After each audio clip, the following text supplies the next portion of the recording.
Sus fundadores eligieron para la construcción del monasterio de Santa María de Sar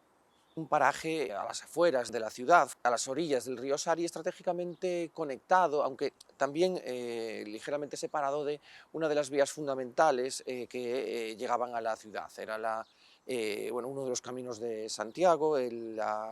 que conectaba, iba hacia el sur y que conectaba con la Vía de la Plata, y que tras atravesar el puente medieval del río Sar entraba en la ciudad por la Puerta de Mazarelos, como saben, la única conservada de la antigua cinta muraria de la ciudad. En este lugar, claro, la pregunta es el por qué exactamente aquí, ¿no? Esa primera vinculación con el Camino de Santiago, que es puramente geográfica, se complementa además con una leyenda local, con una leyenda de aquí, del barrio de Sar, recogida por escrito a principios del siglo XX, según la cual este monasterio se habría fundado sobre un antiguo palacio perteneciente a la mítica reina Lupa, ¿no? Según el Códice Calixtino, que fija por escrito la leyenda jacobea, la reina Lupa, tras haberse convertido, pues, se bautiza, son los discípulos del apóstol los que la bautizan, y funda en un palacio que ella tenía, un monasterio al que se retira y del que habría sido su primera abadesa. Bueno, pues según esa leyenda de Sar, recogida en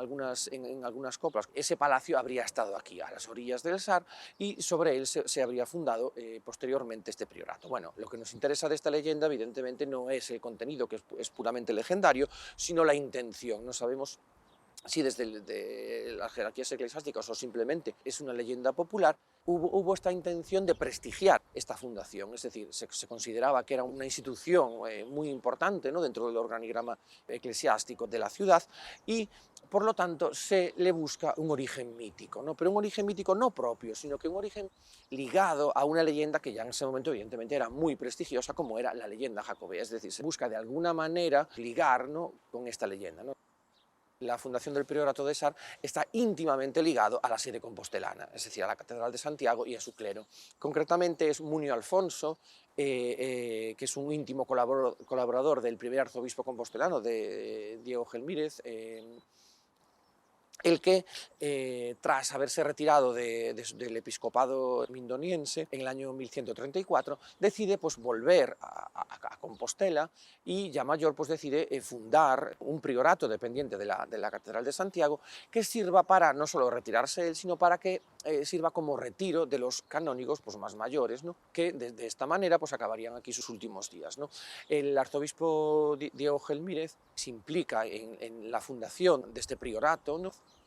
y en ese momento se empieza a construir ya una iglesia, se empieza a construir ya un monasterio adosado, uno de los edificios necesarios para la vida conventual, y el problema es que, claro, el pobre Munir Alfonso pues, no pudo verlo acabado, porque sabemos que muere en el año 1136, justo en el momento en el que el arzobispo Diego Gelmírez dota el monasterio con una carta fundacional que de hecho todavía conserva el archivo de Sar.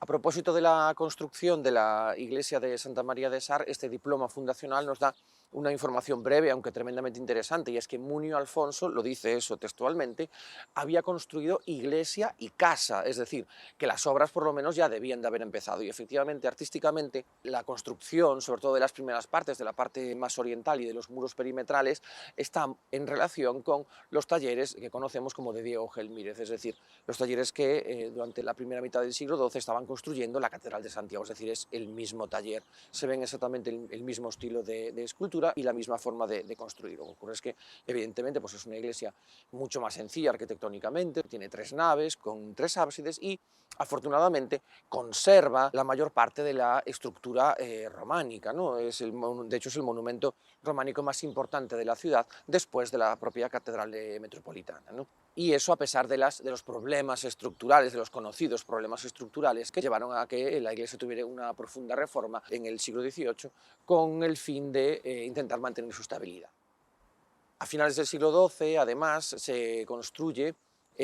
como modo de organización de las viviendas de los canónigos un claustro, ¿no? Un claustro en el que está adosado a la parte sur de la iglesia, y en la que entra otro de los talleres fundamentales en la construcción de la Catedral de Santiago, que es el taller del famoso maestro Mateo, ¿no?, que es el que se va a encargar en primera instancia de las partes más antiguas de ese claustro, que por suerte todavía conservamos toda la panda sur. De hecho, en este observamos exactamente pues los mismos recursos estilísticos que podemos ver, por ejemplo, pues en el Pórtico de la Gloria o en los últimos tramos de la Catedral de Santiago. Es decir, estilísticamente hablando, artísticamente hablando, eso es un taller de primerísima calidad. Todo este conjunto arquitectónico formado por la iglesia románica, lo que queda del claustro románico del taller del maestro Mateo, a lo que se añade también el edificio del priorato totalmente reconstruido en el siglo XVIII, es ya en sí un recurso patrimonial importantísimo, ¿no?, para la ciudad de Santiago. Pero además la Colegiata de Sar dispone de un museo, el Museo de Santa María Real de Sar, es como viene siendo denominado, que recoge la importantísima colección artística que posee la actual parroquia de Sar. Sus comienzos hay que ponerlos en relación con las obras de restauración que llevó a cabo en la colegiata el arquitecto Francisco Ponsorolla, con también el asesoramiento de Menéndez Pidal, ¿no? A partir del primer proyecto en varias fases, a partir del año 46. A partir de ese momento se decide que, bueno, además de restaurar la iglesia y lo que quedaba del claustro, había que hacer algo, ¿no?, pues con la gran cantidad de piezas románicas y góticas que habían pertenecido a ese antiguo claustro y que estaban todavía dispersas por el edificio del priorato, ¿no? Y muchas otras habían ido apareciendo en el transcurso de las obras de restauración. Entonces, la idea es exponerlas en el propio claustro, entonces se sitúan pues, sujetas la mayoría con grapas de hierro a los muros de este espacio claustral en el que nos encontramos, ¿no?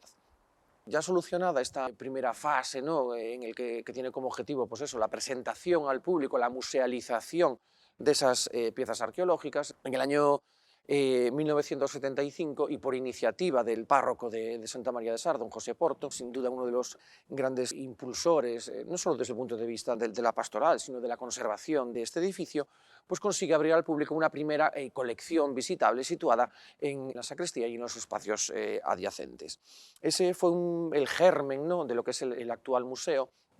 que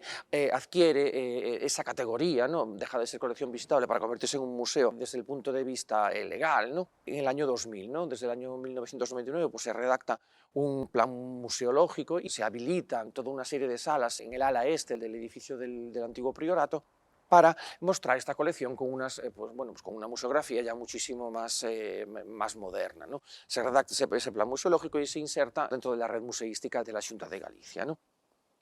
Después el museo pues, fue gestionado siempre por la parroquia, con los recursos de la parroquia, hasta que claro, llegó un momento en el que bueno, pues la parroquia no pudo hacer frente a todo el mantenimiento del museo y tuvo que cerrar hasta que en el año 2016 la Fundación Catedral de Santiago se hace cargo de su gestión, ¿no? En ese momento se actualiza las salas que estaban hasta ese momento abiertas, las que se habían musealizado en el año 2000, se dota de personal, pues, de un moderno sistema de ticketing y sobre todo se incluye el museo dentro de la red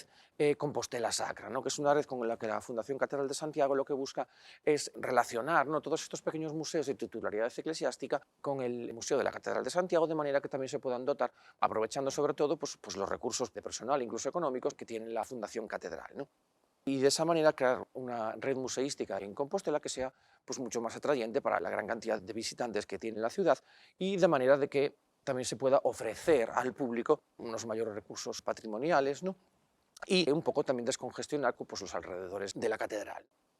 Al año siguiente, en el año 2017, el Consorcio de Santiago se encarga de la restauración de las crujías de este claustro, cuyas paredes estaban cubiertas pues, con un mortero de cemento pues, bastante grueso que estaba provocando grandes cantidades de humedad. En ese momento es preciso retirar todas las piezas que desde la época de la restauración estaban colocadas, ¿no?, con grapas de hierro en esos muros, y a la espera de que pudiesen volver a ser expuestas se han almacenado temporalmente pues, en una de las salas de este edificio. Desde el punto de vista de la restauración hay que tener en cuenta que hay que hacer la limpieza y consolidación de toda la colección arqueológica, de todas las piezas románicas y góticas que se conservan almacenadas en la planta baja del edificio y,